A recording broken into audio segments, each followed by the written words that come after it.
Hello and welcome to SPMIS Academy. Today we'll analyze important newspaper articles of 7th December 2022. Please note you can download the PDF version of today's newspaper analysis by clicking the link given in the comment section. This is the list of the topics that we will be covering from today's newspaper. The first article is about Belagavi dispute. And this topic is important from our syllabus GS paper 1 post-independence history point of view. सबसे पहले थोड़ा background समझते हैं. देखिए ये है Belagavi district. पहले इसका नाम बेलगांव डिस्ट्रिक्ट हुआ करता था, बाद में इसको बदल करके बेलागावी डिस्ट्रिक्ट रख दिया गया. So this district is basically disputed between Karnataka and Maharashtra. तो ये जो रीजन है बेलागावी रीजन, यहाँ पे कन्नड़ स्पीकिंग लोग भी रहते हैं, कुछ मराठी स्पीकर्स भी रहते हैं. जब स्टेट रीऑर्गेनाइजेशन एक्ट लाया गया था 1956 में, which basically divided the states on linguistic and administrative lines. आपको पता होगा Fazal Ali commission and all. Then it gave some criteria, administrative convenience and linguistic basis. तो basically language was also a basis for reorganization of the states. Earlier तो Jawaharlal Nehru was completely against the idea of reorganization of the state boundaries on the basis of language, क्योंकि उनका मानना था कि अगर language basis में हम स्टेट्स बांटने लगे तो फिर भारत के कई सारे स्टेट्स बन जाएंगे और it will lead to separatist tendency, it might lead to creation of another Pakistan. तो लैंग्वेज के बेसिस पे तो जवाहरलाल नेहरू स्टेट रीऑर्गेनाइजेशन के बिल्कुल अगेंस्ट थे और फर्स्ट प्राइम मिनिस्टर. लेकिन बाद में इतने सारे प्रोटेस्ट हुए कि फजल अली कमीशन बनाई गई और बाद में the government came up with states reorganisation act in which apart in overall in 4 parameters, one of the parameter for reorganization the states was language basis. तो लैंग्वेज के बेसिस पे स्टेट्स को रीऑर्गेनाइज किया गया as per states reorganisation act of 1956. And उस वक्त ये जो बेलागावी डिस्ट्रिक्ट है, अभी इसका नाम बेलागावी, उस टाइम में ये बेलगांव हुआ करता था. It was made part of Mysore state और Mysore state later in 1973 was renamed as Karnataka. तब से ये एरिया डिस्प्यूटेड है क्योंकि यहाँ पे मराठी स्पीकर्स भी हैं, कन्नड़ स्पीकर्स भी हैं और इस रीजन को बेसिकली कर्नाटका को दे दिया गया. तो मराठी स्पीकर्स आज भी वहाँ प्रोटेस्ट करते हैं. They want this region to be part of Maharashtra. और महाराष्ट्र में एक समिति बनाई गई, Maharashtra Ekikaran Samiti, that was formed in 1948 which has been fighting for the merger of about 800 villages from this Belagavi region to back to Maharashtra. 2014 में basically Karnataka government change the name of Belgaum to Belagavi. हाल फिलहाल में न्यूज़ में इसलिए आया है क्योंकि कर्नाटका लेजिस्लेटिव असेंबली इलेक्शन अगले साल होने वाले हैं और इस कारण से फिर ये बेलागावी जो रीजन का डिस्प्यूट है इसको लेकर के वापस से डिस्कस किया जा रहा है, इसको स्टीयर अप किया जा रहा है. तो बेसिकली करंट न्यूज़ इंपॉर्टेंट नहीं है, but I discuss this issue because it came in the newspaper. So दो तरीके से इसका इस्तेमाल कर सकते हैं. या तो प्रीलिम्स में सीधा सीधा सवाल आ जाएगा, या तो मेंस में कभी भी आप स्टेट रीऑर्गेनाइजेशन एक्ट से रिलेटेड जो डिस्प्यूट्स हैं अभी तक उस पर कभी एग्जाम्पल के तौर पे आप बेलागावी डिस्प्यूट वगैरह को मेंशन कर सकते हैं in your points. Historical significance of Belagaum region वो भी ज़रा देख लीजिए पीटी पर्सपेक्टिव से. इंडियन नेशनल कांग्रेस का 39th सेशन बेलागांव में हुआ जो अब बेलागावी हो चुका है और इन 1924 में कराया गया 39th सेशन बेलगांव में. इस बेलगांव सेशन की खासियत ये थी कि इसके प्रेसिडेंट महात्मा गांधी थे और ये पहली बार और आखिरी बार ऐसा हुआ जब Mahatma Gandhi was president of a Congress session. तो basically Mahatma Gandhi presided just one Congress session and that was Belgaum Congress session of 1924. That was 39th session of Congress. इस टॉपिक के बेसिस पे ये प्रीलिम्स प्रैक्टिस क्वेश्चन हमने आपको दे रखा है. Please attempt this question and you can submit the answer in the comment section. The next article is about Conference of Party number 15 of United Nations Convention on Biodiversity. ये एक ऐसा topic है जिस पे यूपीएससी ने पिछले 2-3 सालों में 2 बार सवाल पूछा है. पिछला एपीएससी प्रीलिम्स में भी इस पे सवाल आया था. तो इंपॉर्टेंट टॉपिक है, इसका कॉन्फ्रेंस ऑफ पार्टी हो रहा है तो मुझे लगता है इस पर फिर से सवाल बन सकता है. This topic is important from our syllabus GS paper 3 environment and biodiversity point of view. तो सबसे पहले थोड़ा बायोडाइवर्सिटी देख लेते हैं. Biodiversity basically this word is made up of from 2 terms, bio and diversity. Bio means life and diversity means variety. तो biodiversity basically means variety of life on earth, right. अलग अलग तरह के जो जीव जंतु हैं, floras and फौनास on the earth, they basically constitute together biodiversity, variety of life. Biodiversity क्या क्या रोल प्ले करते हैं? So they provide different services, different ecosystem services. They provide materials such as food, fuel and fiber. They help in regulating climate. For example, waste disposal में वो help करते हैं, pollination की मदद से वो फिर flowering में help करते हैं. They support processes like purification of water as well as air. और एस्थेटिक सर्विसेज भी प्रोवाइड करते हैं biodiversity. So they basically help us in opportunities for enjoyment of beautiful outdoor activities और टूरिज़्म वगैरह. Basically natural tourism में they help. अभी एक case study आपको आंसर राइटिंग में सिखाया जाता रहा होगा और मेंस आंसर राइटिंग में हम लोग और ज़्यादा करेंगे. वैसे आज ही न्यूज़ निकल कर के आई है कि ऑप्शनल को हटा दिया गया है APSC एग्ज़ाम के मेंस एग्ज़ाम में से. तो अब जनरल स्टडीज़ के आंसर राइटिंग पे और ज़्यादा फोकस करना होगा. तो जनरल स्टडीज़ के आंसर राइटिंग को इम्प्रूव करने का एक तरीका होता है कि हर एक किसी भी कॉन्सेप्ट पे सवाल आ जाए तो ब्रैकेट में आप बॉक्स बना करके साइड में आप केस स्टडीज़ लिखें कि देखिए बायोडाइवर्सिटी क्यों ज़रूरी है. तो इस तरह के केसेस लिखने से आपको GS में अच्छे नंबर मिलते हैं. तो बायोडाइवर्सिटी पे कभी सवाल आ जाए तो आप बगल में बॉक्स बना करके आंसर के एडजेसेंट साइड में बॉक्स बना करके आप इस तरह का केस स्टडी लिख सकते हैं कि how biodiversity is important for life. तो इसको देखने के लिए बायोडाइवर्सिटी मतलब अलग अलग तरह की variety of life is important for overall our survival. तो देखिए डाइक्लोफेनाक नाम का एक पेन किलर जो कैटल्स के लिए इस्तेमाल किया जाता रहा है and it is being used as an anti inflammatory pain killer for cattles. अब cattles, most of the cattles are given this diclofenac, were given this diclofenac pain killer, but when such cattle would die because of natural aging or all, so they would be abandoned like this in secluded areas. अब उन secluded areas में जो इन cattle के carcasses हैं that were feed up by vultures. लेकिन ये जो diclofenac है वो कैटल्स की बॉडी से होते हुए वल्चर्स के अंदर पहुंच जाता था because vultures were feeding upon these carcasses, और that was leading to mass level death of vultures because ये diclofenac painkiller was basically leading to kidney failure of the vultures, और इस कारण से mass level पे vultures की death हो रही थी. तो at one point of time 90% of the population of the vultures had declined, and one of the main reason behind decline at such a vast scale was use of diclofenac, the painkiller, in the cattles. तो अब vulture की death होने का क्या impact हुआ? अभी आपको सोच करके लगेगा कि सर वल्चर मर रहे तो मरने दो, but basically large decline in the vulture population is decrease in biodiversity. Diversity of life या वैरायटी ऑफ लाइफ में कमी हो रही है because of large decline in the vulture population. तो आप सोचेंगे सर बायोडाइवर्सिटी घट रही है तो घटने दो, लेकिन इससे हमारे जीवन पे क्या असर पड़ सकता है वो ज़रा देखते हैं. तो जब वल्चर्स की लार्ज स्केल में डेथ होने लगी तो फिर इस तरह के जो कैटल के कारकासेस हैं, डेड बॉडीज़ हैं, उनको डिकम्पोज करने के लिए अब ये वल्चर्स तो रहे नहीं, स्कैवेंजर्स तो रहे नहीं, तो basically these carcasses were eaten by dogs, feral dogs. Some of the carcasses were mixing to the local water bodies, leading to the pollution of the local water bodies because now they were not decomposed or broken down by the vultures. Some of them were eaten by these feral dogs. और इन carcasses को खा करके these dogs were going mad, feral हो रहे थे, rabies develop कर रहे थे, और उसके बाद these dogs were eating more और biting more and more people in the society. तो आप देखिए इनडायरेक्टली हमने डाइक्लोफेनाक का इस्तेमाल करके बायोडाइवर्सिटी घटाया, और इस बायोडाइवर्सिटी के घटने से सीधा सीधा इम्पैक्ट हमारे जीवन पे वापस से पड़ा. And most of the feral dogs who were biting humans were basically because of such carcasses that were being abandoned and were not being decomposed by the vultures. तो एक टाइम था बीच में जब वल्चर्स की पॉपुलेशन लगातार गिर रही थी और दूसरी तरफ रेबीज के cases because of dog bites लगातार बढ़ रहे थे. So this could be a case study to prove कि why biodiversity, that is variety in life, is important.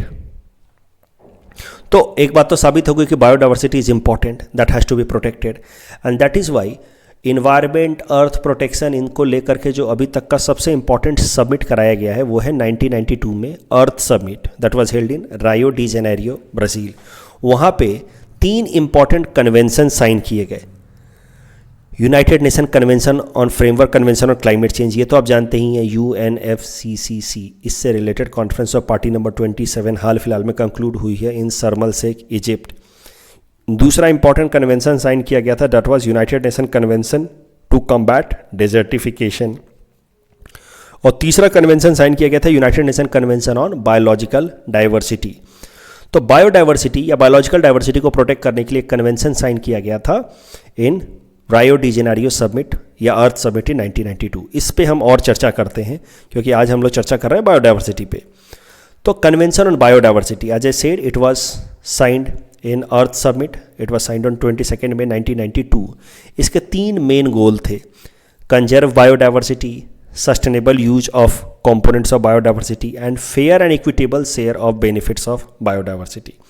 कि बायोडाइवर्सिटी या जो नेचुरल रिसोर्सेज हैं उससे जो भी बेनिफिट निकल करके आता है उसका फ़ायदा सारे लोगों को बराबर तौर पे मिलना चाहिए। ऐसा नहीं कि कोई MNC कंपनी है वो जाकर के अफ्रीका के किसी गरीब देश से वहाँ के नेचुरल रिसोर्सेज को एक्सट्रैक्ट कर ले और ख़ुद उसको कॉमर्शियल स्केल पे बेचे, तो that will not be considered as equitable share of benefits. So जो बेनिफिट्स होने चाहिए बायोडाइवर्सिटी के, that should be shared in equitable manner. देखिए 22 मई 1992 को the convention on biodiversity was adopted and that is why this day 22 मई 1992 को जब ये adopt किया गया तो तब से 22 मई को हम लोग वर्ल्ड बायोडाइवर्सिटी डे की तरह सेलिब्रेट करते आ रहे हैं। अब कन्वेंशन ऑफ बायोडाइवर्सिटी पे और चर्चा करते हैं। कन्वेंशन ऑफ बायोडाइवर्सिटी में कुछ इंपॉर्टेंट प्रोटोकॉल्स साइन किए गए हैं। तो देखिए बायोडाइवर्सिटी को लेकर के कन्वेंशन साइन किया गया in this earth summit 1992। Convention में मोटी मोटी बातें होती हैं, बड़ी बड़ी बातें, बट एग्जैक्टली क्या क्या स्टेप्स लिए जाएंगे, क्या प्रोविजंस लिए जाएंगे, such things are not written in conventions.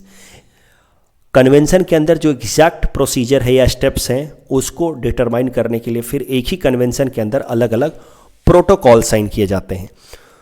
तो कन्वेंशन ऑन बायोडाइवर्सिटी में बायोडाइवर्सिटी को प्रोटेक्ट किया जाएगा, ऐसी बड़ी बड़ी बातें लिखी गई थी, लेकिन बायोडाइवर्सिटी को प्रोटेक्ट करने के लिए कन्वेंशन ऑन बायोडाइवर्सिटी के अंदर 2 इंपॉर्टेंट प्रोटोकॉल साइन किए गए, वो है Cartagena protocol and Nagoya protocol. Cartagena protocol is basically talking about biosafety. तो this was adopted in the year 2000 and it came in to force in 2003। तो biosafety से उसका मतलब ये है कि हमें जो भी आसपास में हम लोग जेनेटिकली मॉडिफाइड चीज़ें बनाते हैं, कोई भी जो फ्लोरा फौना है उसमें अगर जेनेटिकली मॉडिफिकेशन कर रहे हैं तो वो इस बात का ध्यान रखते हुए करें कि उसका हमारे इन्वायरमेंट पे कोई निगेटिव इम्पैक्ट ना हो। So that was the purpose of Cartagena protocol on bio safety. कि मान लीजिए कि ये प्लांट है, इसके सेल को लेकर के हमने जेनेटिकली मॉडिफाई किया, सेल के अंदर जीनेटिक कंपोनेंट होते हैं, राइट, और जेनेटिक कंपोनेंट को हमने मॉडिफाई किया ताकि ये प्लांट के जो सीड्स हैं वो और ज़्यादा रिजिलियंट बन जाए, और ज़्यादा प्रोडक्टिव बन जाए। बट चांसेस हैं कि इस चेंजेस के कारण, इस जेनेटिक मॉडिफिकेशन के कारण हमारे इन्वायरमेंट के अंदर बायोडाइवर्सिटी पे नेगेटिव इम्पैक्ट पड़े। तो कार्टिजिना प्रोटोकॉल बेसिकली इसी आइडिया पे बात करता है। Cartagena protocol under United Nation convention on biodiversity basically talks कि any genetic modification should not lead to decline in biodiversity. अब आपके मन में सवाल उठेगा कि सर जेनेटिक मॉडिफिकेशन से बायोडाइवर्सिटी पर डिक्लाइन कैसे आएगा? तो ज़रा देखिए, मान लीजिए कि एक फार्मर है, ये जेनेटिकली मॉडिफाइड क्रॉप्स का इस्तेमाल करता है खेती के लिए। तो जेनेटिकली मॉडिफाइड क्रॉप्स के ऊपर ये पेस्ट तो अटैक कर नहीं पाएंगे क्योंकि ये जेनेटिकली मॉडिफाइड है।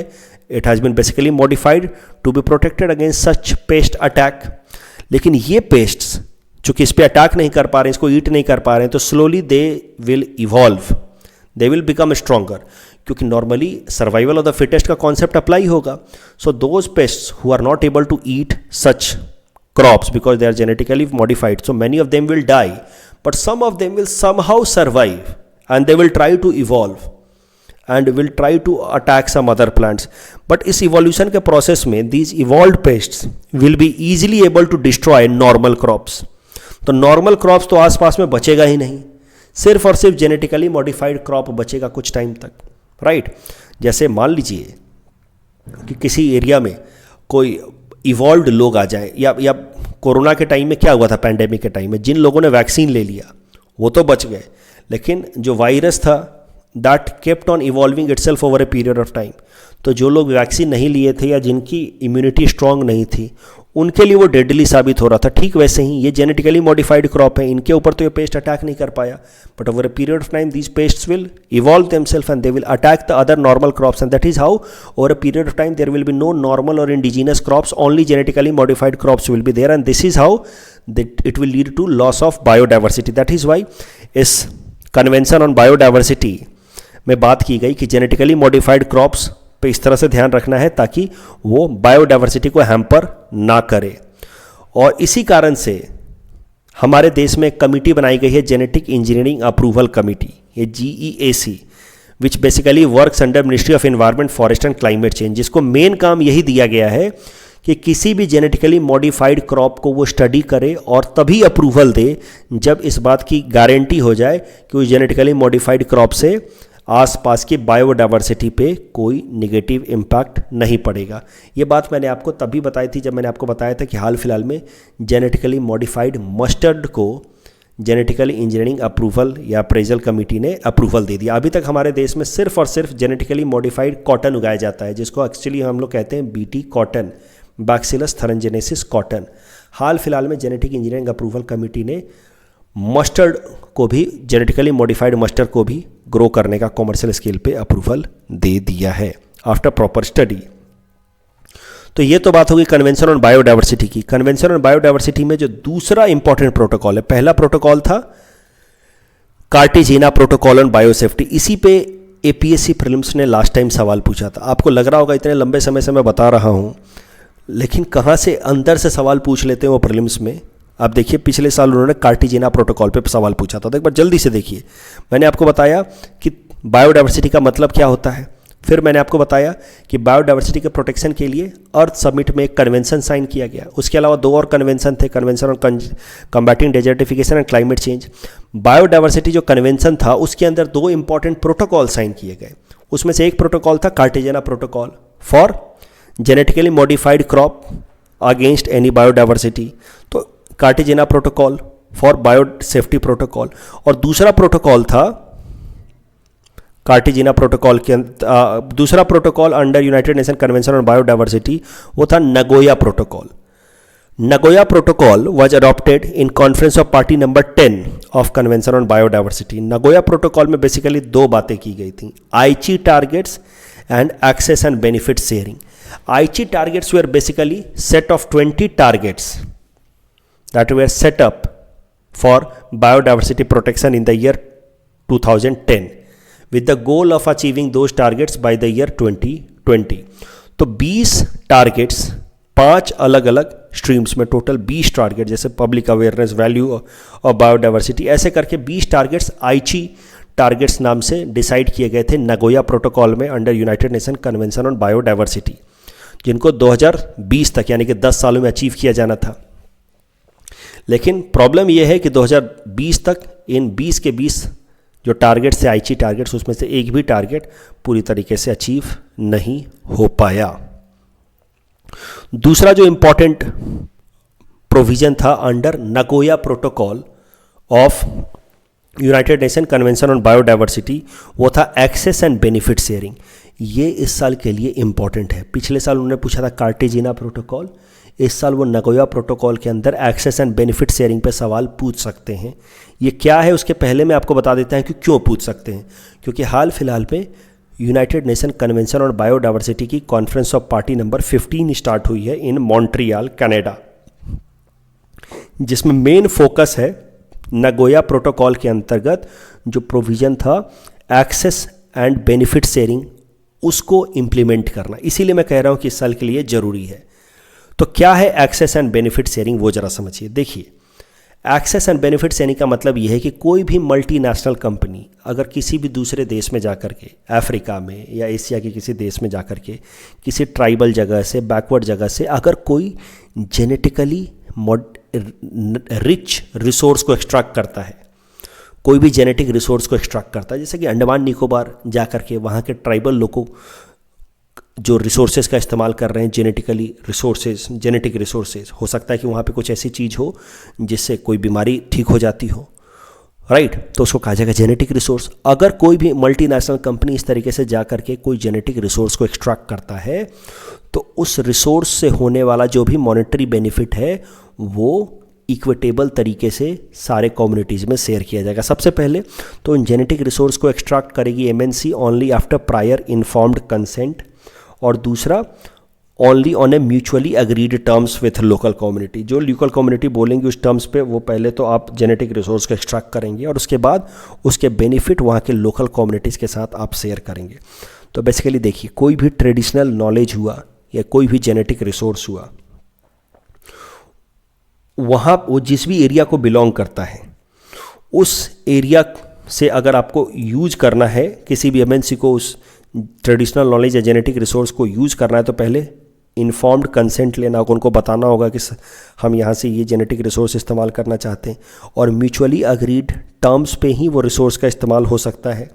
और यूजर्स फिर क्या करेंगे कि दे विल यूज दिस, तो मान लो ये एमएनसी कंपनी है वो इसका यूज करेगी, बेनिफिट कमाएगी, पैसा कमाएगी, तो पैसा कमाने के बाद उस बेनिफिट को शेयर भी करेगी फ्रॉम द और with the indigenous communities, local tribes और कम्युनिटीज़। इस प्रोविज़न को कहा गया है एक्सेस एंड बेनिफिट शेयरिंग। तो कोई भी ट्रेडिशनल नॉलेज हो या कोई भी बायोलॉजिकल मटेरियल हो, ये प्रोवाइडर कौन है? Local community. वो प्रोवाइडर यूजर्स को देंगे only after prior informed commission and mutually agreed terms. User इसको यूज करेंगे and benefit will be return to the traditional communities. भी हमारे देश के अंदर बायोडाइवर्सिटी को प्रोटेक्ट करने के लिए क्या किया गया है? बायोडाइवर्सिटी एक्ट लाया गया है 2002 का। तो बायोडाइवर्सिटी एक्ट के अंतर्गत बायोडाइवर्सिटी को प्रोटेक्ट करने पे फोकस किया जाता है, और इसी एक्ट के अंतर्गत 3 लेवल पे अलग अलग बॉडीज़ बनाई गई हैं बायोडाइवर्सिटी प्रोटेक्शन के लिए। नेशनल लेवल पे national biodiversity authority, state level पे स्टेट बायोडाइवर्सिटी अथॉरिटी, और लोकल म्यूनिसिपैलिटी लेवल पे बायोडाइवर्सिटी मैनेजमेंट कमिटीज़ बनाई गई हैं। इस टॉपिक के बेसिस पे ये 2 प्रीलिम्स प्रैक्टिस क्वेश्चन हमने आपको दे रखे हैं। Please attempt these questions and you can submit the answer in the comment section. The next article is about first loss default guarantee system. This topic is important from our syllabus GS paper 3 Indian economy point of view. इसको ध्यान से समझिएगा, थोड़ा technical है। देखिए पहले समझिए fintech कंपनियां क्या होती हैं। तो ऐसी कंपनियां जो फाइनेंस सर्विसेज प्रोवाइड करती हैं with help of software and technologies, they are known as fintech companies. जो सॉफ्टवेयर प्रोवाइड करें टेक्निकल, जैसे कि पेटीएम हो गया, रेजर पे हो गया, तो सॉफ्टवेयर या टेक्नोलॉजी की मदद से अलग अलग फाइनेंस सर्विसेज प्रोवाइड करते हैं, उसको हम लोग कहते हैं फिनटेक कंपनीज, राइट।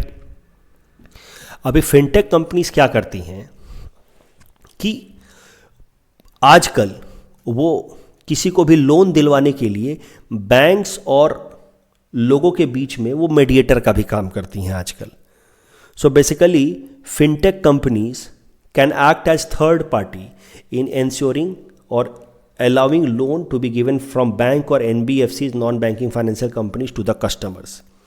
ये एक नया तरीका है, लेकिन उसमें कैसा, जो फिनटेक कंपनियां लोन दिलवाती हैं एज मीडिएटर, उसमें फिनटेक कंपनियां लोन का गारंटी लेती हैं कुछ परसेंटेज का, कि अगर ये लोन बोरोवर नहीं लौटाता है तो हम कितना उस लोन का अमाउंट आपको रिपे करेंगे। यानी कि बैंक और एनबीएफसी जो लोन दे रहे हैं उसको फिनटेक कंपनी बोरोवर के बिहाफ पे गारंटी देता है कि what percentage of loan will be returned by the fintech companies in case the borrower does not पे बैक। इसी सिस्टम को कहा गया है first loss default guarantee system. मुझे लगता है पीटी में पूछा जा सकता है। तो it is a loan system where fintech companies originate a loan and promises to compensate the partners. यहाँ पार्टनर से हमारा मतलब है बैंक्स या एनबीएफसीज। तो दे वे promises to compensate the partners up to a pre decided percentage in case the customer fail to repay. So bank and NBFC partner lend through the fintech from their own books. तो ये जो नया तरीका लाया गया है loan देने का, इससे फ़ायदा क्या होगा? इससे ओवरऑल बैंक्स के लिए कस्टमर बेस बढ़ेगा, ओवरऑल फाइनेंशियल इंक्लूजन बढ़ेगा। कई सारे लोग जो सीधा सीधा लोन नहीं ले पाते हैं बैंक से because of lack of proper documents, उनको फिनटेक कंपनियों के डायरेक्ट मदद से लोन मिल जाएगा। तो बैंक के लिए कस्टमर बेस बढ़ा, फाइनेंशियल इंक्लूजन बढ़ा, और तीसरा बैंक का एनपीए भी थोड़ा कम होगा। क्यों? नॉन परफॉर्मिंग एसेट, क्योंकि फिनटेक कंपनियां बीच में मेडिएटर का काम कर रही हैं। तो अगर लोन अमाउंट रिटर्न नहीं होता है तो fintech companies will compensate to some extent the loan amount. देखिए आज 3 ही टॉपिक इंपॉर्टेंट थे और ज़्यादा कुछ टॉपिक नहीं थे, इसलिए आज मैं 3 ही टॉपिक बस ले रहा हूँ। तो कल जो हमने आपको प्रैक्टिस क्वेश्चन दिया था उसका आंसर देख लेते हैं। Common agreement between Gandhism and Marxism is the final goal of a stateless society. Assam project on forest and biodiversity conservation recently seen in news has been developed with help of which of the following country? Correct answer is option C, France. That's all from our side for today. Thanks for watching.